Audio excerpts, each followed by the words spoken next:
Hey everyone, welcome to today's video. I'm Jack from Capable, and in this session, we're going to address a common challenge in Confluence: how to create and display custom color palettes seamlessly. If you've used Confluence before, you've probably noticed the limited color options. As you can see here, I've got a table, and if I want to display colors in here, you can see I can only select from a predefined list of colors that are allowed in Confluence. So this can be a problem when you need to share specific brand colors or design schemes. So let's jump straight into setting up your own custom color palettes using the color palette macro in just a few easy steps.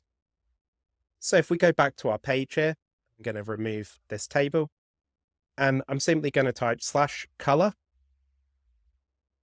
and press enter, and you can see it's opened up this configurator which allows me to select the colors that I'd like to display. So what you can do is you can name each color, you can select from the color picker here, or you can paste in a color from your favorite design piece of software like Illustrator. And then the final thing you can do is select whether you'd like to display this as a box, which provides a nice visual representation, or as a table. And in both cases, you can click on the colors to save that hex code to your clipboard. So I'm going to click Save. And as you can see, that's inserted the table version. And I'm simply going to add another one with the bar display option.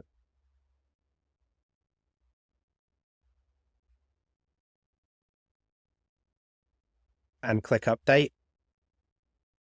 And as you can see, this provides a really nice way of your staff easily grabbing those colors from your brand guidelines and seeing which colors they should be using across all of your assets. And that's how simple it is to display custom color palettes in your Confluence pages with Capable. If this tip helped you, make sure to like the video and subscribe for more Confluence tutorials and productivity hacks. Let us know in the comments if there's anything else you'd like to see, and we'll catch you in the next video.